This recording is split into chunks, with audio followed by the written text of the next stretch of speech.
Olá! Está no ar o Box Arquitetura. E no programa de hoje vamos conversar com uma especialista em acessibilidade plena. O que diz a lei? Será que estamos de fato atentos a esse tema tão importante? E ainda, decornautas no programa. Eles estiveram em Porto Alegre para o relançamento do livro Artbook Decornautas. Eu estive com eles e consegui uma entrevista exclusiva para vocês. Vem comigo!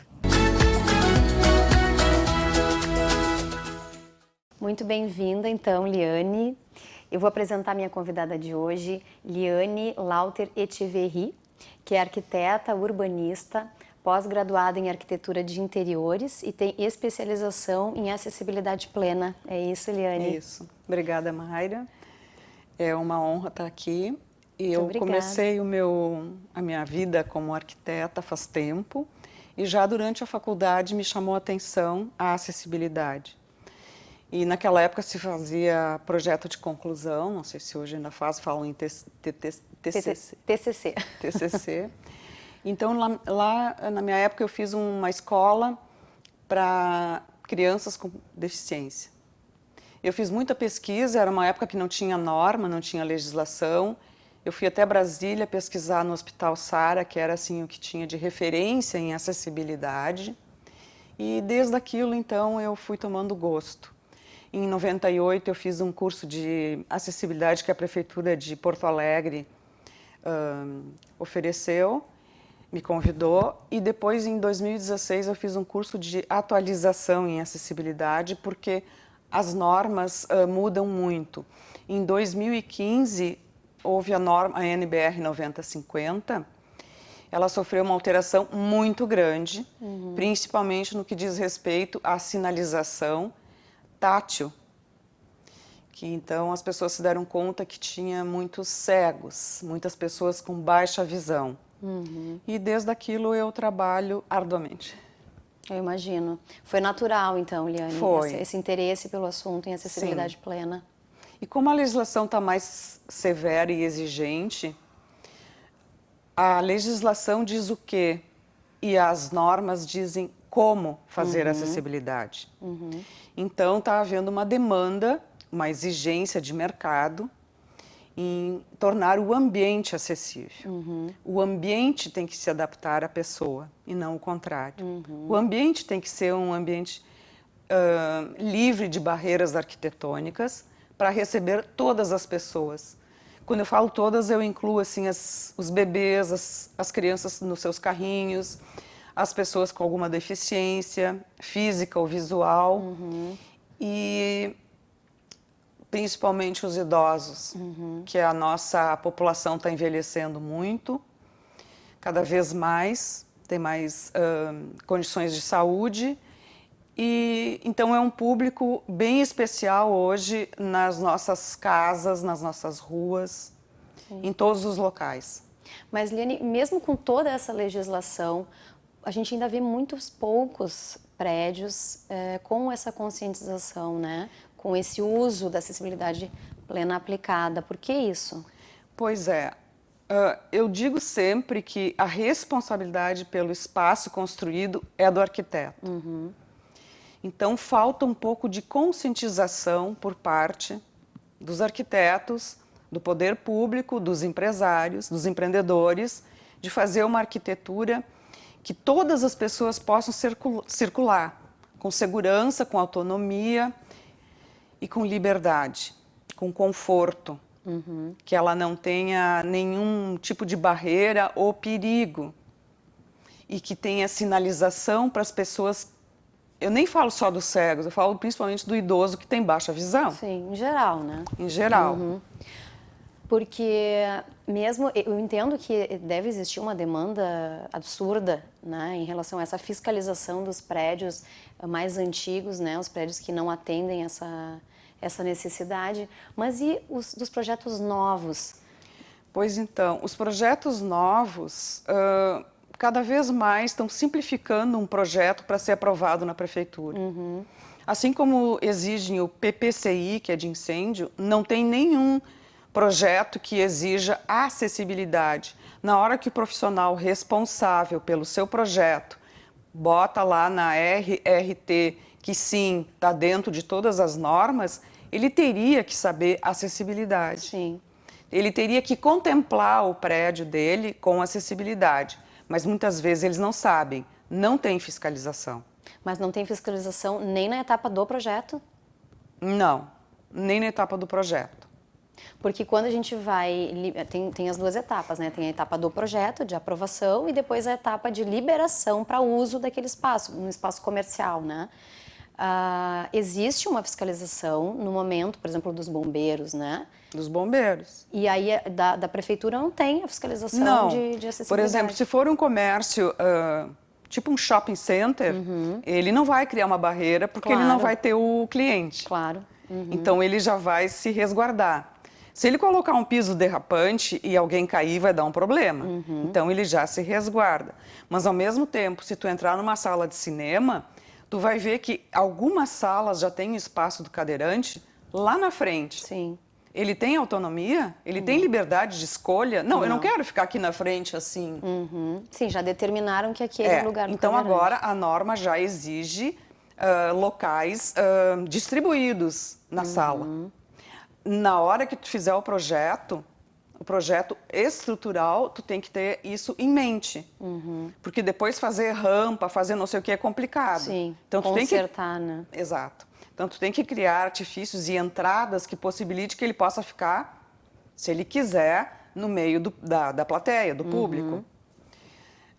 Agora, a partir de janeiro de 2020, vai ter que ter acessibilidade nas salas de cinema. Tanto acessibilidade arquitetônica como para o visual, os comandos e para o surdo. Sim, vai ter que ter. Ele pega uma câmera especial, o surdo, e, enfim, é todo um mecanismo eletrônico, tá? Eliane, essas diretrizes de projeto para acessibilidade plena, elas são chamadas de desenho universal, né?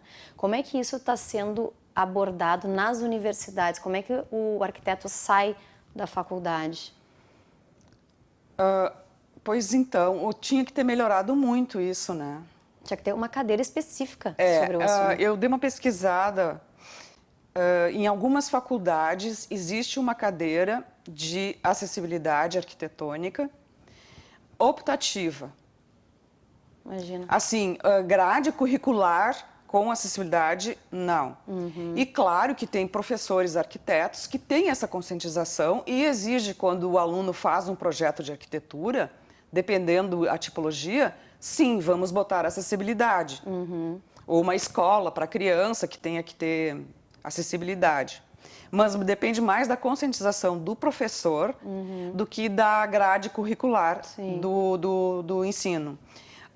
Existe também cadeiras que é pós-graduação, mas eu estou falando mais São Paulo e Rio. Aqui realmente eu desconheço. Que pena. É por isso que nossos passeios, os nossos edifícios, as entradas estão com todos esses problemas. E hoje a norma exige, onde entra uma pessoa, tem que entrar todas. Não é como antigamente, que podia, até 2004, tu podia ter uma entrada secundária e fazer acessibilidade. Não, hoje não. Aonde entra uma pessoa, tem que entrar todas. Então, a gente tem que fazer uma arquitetura mais amigável, eliminar os degraus e sinalizar para as pessoas de baixa visão. Piso tátil, direcional, de alerta, mapa tátil, nos corrimãos ter uma plaquinha que diz, não começo e fim, porque isso não existe, tá, pessoal? Tem que botar o ambiente, térreo, ou salão, ou alguma coisa assim. Porque Vamos a lá, gente... então, vamos tentar organizar na parte, digamos, de arquitetura de interiores, né? Vamos dar umas dicas aí. Quais são os recursos que a gente tem? A primeira coisa que eu implico bastante é, por exemplo, escada. Vamos seguir a fórmula de Blondel. Não vamos inventar um degrau de 5 e uma base de 40, degrau. que é para tropeçar e para todo mundo cair. Não são as pessoas com uma deficiência, não, são nós, nossos filhos, nossos pais, nossos avós vão cair ali e podem vir a se transformar numa pessoa com deficiência. E as barras de segurança. as barras de apoio nos banheiros, isso existe uma norma bem específica, não é por acaso que tem 3 barras para bacia, não é por acaso que tem 2 barras lá ao lado do lavatório ou dentro do box, porque dependendo da pessoa, ela tem mais facilidade com o braço direito ou esquerdo, então ela tem que ter acesso e possibilidade de usar um dos braços, ou os dois, ou enfim, a necessidade dela. Tem que ter um alarme do lado do vaso da bacia sanitária, porque é o local mais perigoso. A pessoa vai se transportar de uma cadeira para vaso e pode escorregar. Então já tem a exigência de um alarme em vermelho a 40 centímetros do piso, próximo do vaso, que vamos dizer assim, é a parte mais perigosa do banheiro. Que ele toque ali e alguém venha socorrer. A porta é importantíssimo, porta abrir para fora. Porque se a pessoa chega a cair dentro do banheiro, ninguém pega a pessoa, ninguém entra para socorrer. Sim. Eu falo isso há muito tempo, tanto no banheiro como no box. Estou falando em residência. Residência. Se uma pessoa cair dentro de um box que a porta abre para dentro, ninguém socorre a pessoa. Verdade. Então, e eu acho assim, ó, vamos fazer casa onde a gente possa envelhecer? Não que tu tenha um problema e daí tu tem que trocar. Aliás, a lei de condomínio vai começar a vigorar em janeiro de 2020, ela tem que permitir a acessibilidade adaptável, razoável. Por exemplo, tu compra um apartamento hoje com aquela portinha ridícula de 60 centímetros. Meus colegas, vamos fazer porta de 80. Vamos eliminar a porta de 60, não tem cabimento. Não entra uma pessoa com bengala, não entra uma pessoa com andador, cadeirante, então nem pensar. Então, a partir de janeiro de 2020... toda a arquitetura, todos os ambientes, as casas, os apartamentos, sim, condomínio. Antes era só a área condominial, agora não. Da porta para dentro, não que tenha que ter acessibilidade, mas tem que possibilitar, daqui a uns anos, ter acessibilidade. Para não ter que derrubar parede, abrir porta. Por exemplo, tu está na tua casa, quebra a perna, daí tu vai ter que entrar no banheiro como? Tu tem que aumentar a porta. Então, tudo isso tem que ser previsto a partir de 2020, nos projetos arquitetônicos. E aí entra a fiscalização, né? Eu espero. Liane, imagina que legal que seria se as universidades e as prefeituras fizessem um trabalho em conjunto, promovendo algum concurso com os estudantes para revitalização, adequação de praças, parques, né, os locais públicos. Pois é, as praças seria assim, um lugar nobre para as pessoas, para as crianças, para os jovens, para os idosos. Seria assim, ideal trabalhar em conjunto.